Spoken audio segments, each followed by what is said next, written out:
Broadcasting from his secret safe house, deep behind enemy lines, in socialist-occupied territory, talking to you on Americanist Radio. It's the Resistance leader, Rick Young. Hey guys, welcome back to Americanist Radio. Wow, there has been a lot going on in the news the last 2 days. I mean, a lot. So we're going to get right into it. Everybody's talking about the New Zealand shooting, and it's a valid point. It's something important to talk about. But like usual, they're trying to mislead you right off the bat. The drive-by night, the drive-by, fly-by-night media is already trying to claim that the shooter is a Trump supporter, and that even Candace Owens, I think it was CNN, tried to claim Candace Owens was an inspiration for the shooter, and they're condemning the right as anti-Muslim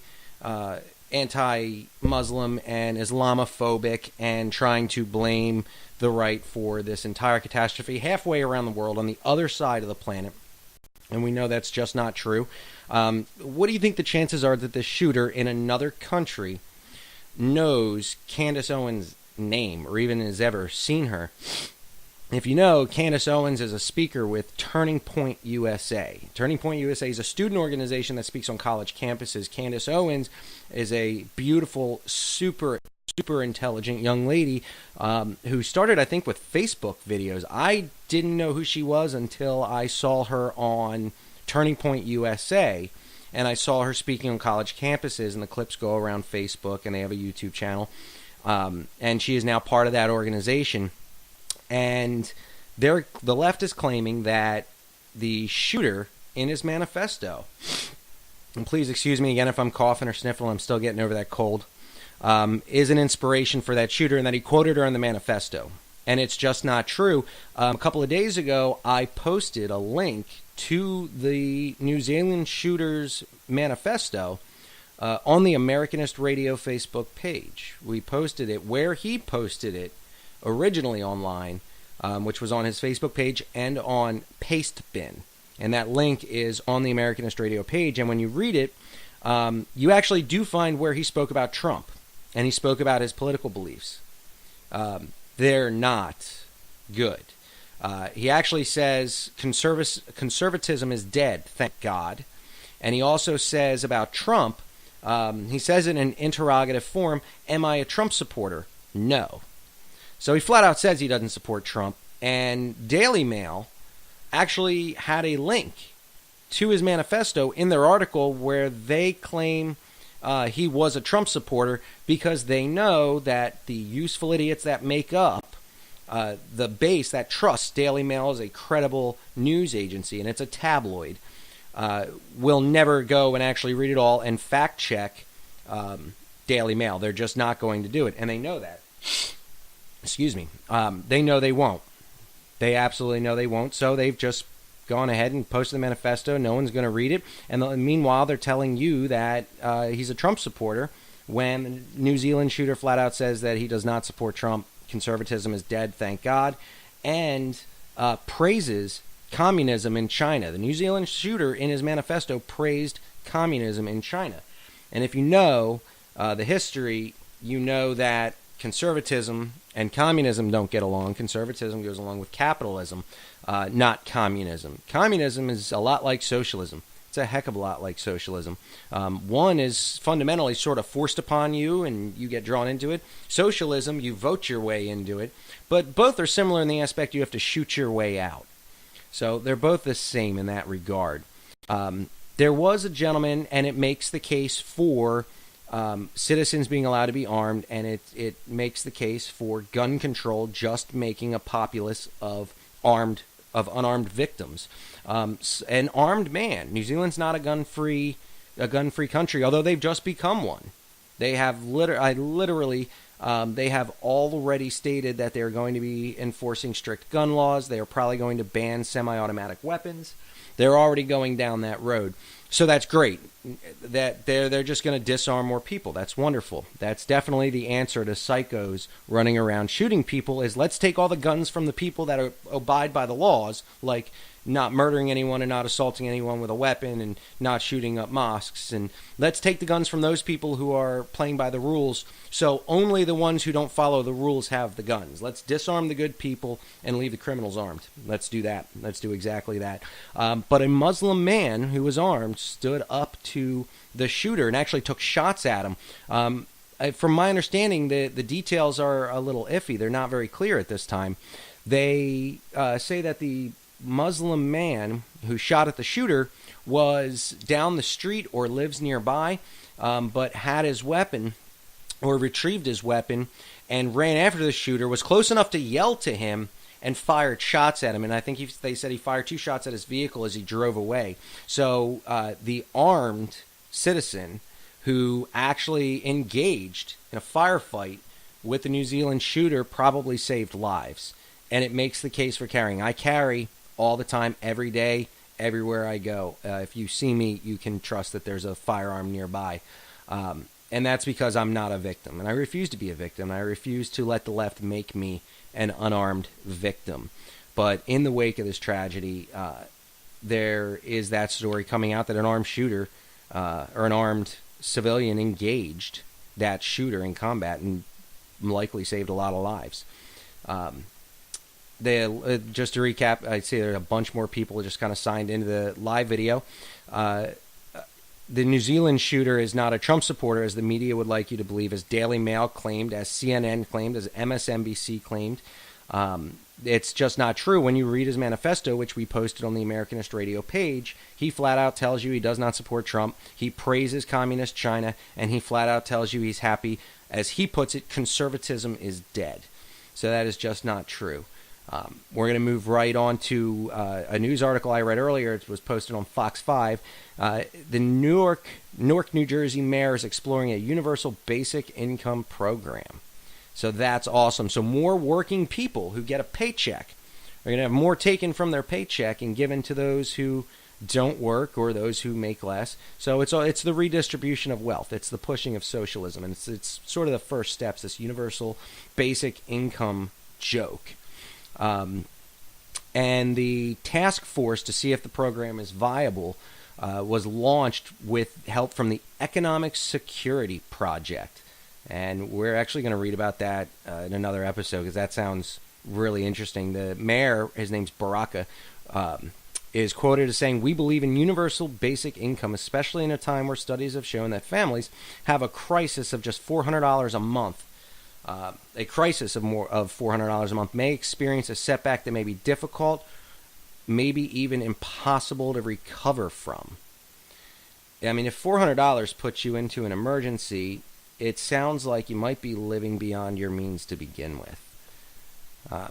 There's just so much going on in the Mail right now, or in the on Daily Mail's tabloid right now, and they are a tabloid of a publication. But the left credits them as a valid news agency, as a reliable, trustworthy news agency, and it's absolutely not true.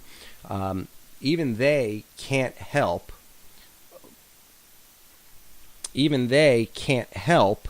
But share the information about what's going on really at the southern border. They posted a video. They wrote an article earlier titled "Dramatic Video Shows Dozens of Central American Migrants Cutting and Shoving Their Way Through a Hole in a California Border Fence." Last month, 72,000 people crossed the southern border. It's just the southern border illegally. 72,000 people.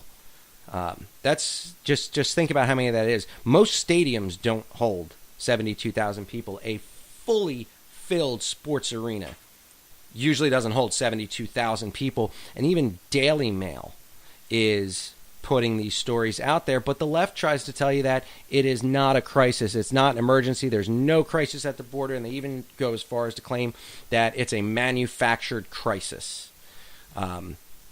I don't understand how it's manufactured when there is dozens upon dozens upon dozens of videos showing you that it's a reality and that it's happening. I don't get it, but that's the left. A lot of things about the left don't make sense. Like almost anything that they try to claim, including their support of socialism. It just doesn't make sense when you know the facts that 110 million people died just between 1900 and 1987 under socialism. It's a ridiculously high amount of people to be killed by an ideology that now the left is in the streets protesting for. I don't know if you heard about Bernie Sanders' little incident. Apparently he lost a fight with a shower door and received 7 stitches. They said he was given a clean bill of health and will attend all of his previous scheduled campaign events. Yay. But that he said out of a precaution he went to a walk-in clinic to have the cut checked out and received 7 stitches for it. He was about to attend a event of 20 clergy for breakfast, and apparently was getting out of the shower. The shower door was a capitalist, so it got evil and attacked him. The Middle East is heating up again. Obviously, there's always conflict between Israel and Gaza. That border is always hot. Gaza apparently launched rockets towards Tel Aviv, and it's the first time since, if I read it correctly, the first time in many years that the Tel Aviv has been targeted, but it was targeted by 2 rocket attacks, which are said to be accidental. So terrorists who preemptively have set up, it's Hamas terror group, have preemptively set up rockets to try to, I don't know if it's they're there just to intimidate, or they were planning the attack, or it was for a future attack, and it doesn't matter because nothing that a terrorist tells you is really going to be true anyway. But there was actually peace negotiations going on at the time that were mediated through Israel. Or I'm sorry, Egypt. Egypt was mediating peace talks at the exact moment that 2 rockets were fired into Tel Aviv. Gaza launched these 2 rockets, and then Israel responded by obliterating 2 or 3 dozen sites.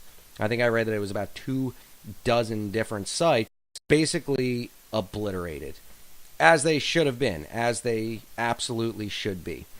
So that conflict has been going on for a long time, and I don't think it's ever really going to calm down as long as you have Hamas terror group filling Hamas and paying Gazan citizens to attack Israel in their own homeland, on their own property, in their own country. It's just one of those things you're just never really going to get over.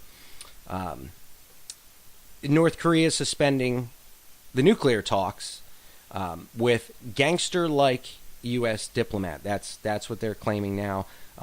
Pompeo said he wants the talks to continue. Kim Jong-un is probably going to speak on it soon, although he hasn't done yet. The U.S. has every expectation. This is coming from the White House. The U.S. has every expectation that he is going to stick to the new no-test pledge. He's not going to launch any more rockets. But North Korean diplomats have blamed Bolton and Pompeo for the breakdown, claiming that they are gangster-like.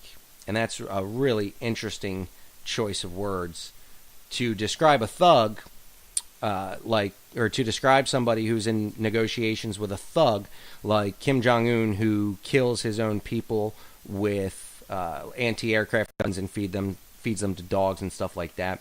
I've been kind of rushing through all of this because I really, really want to get to this next piece I want to talk to you about. The Vice.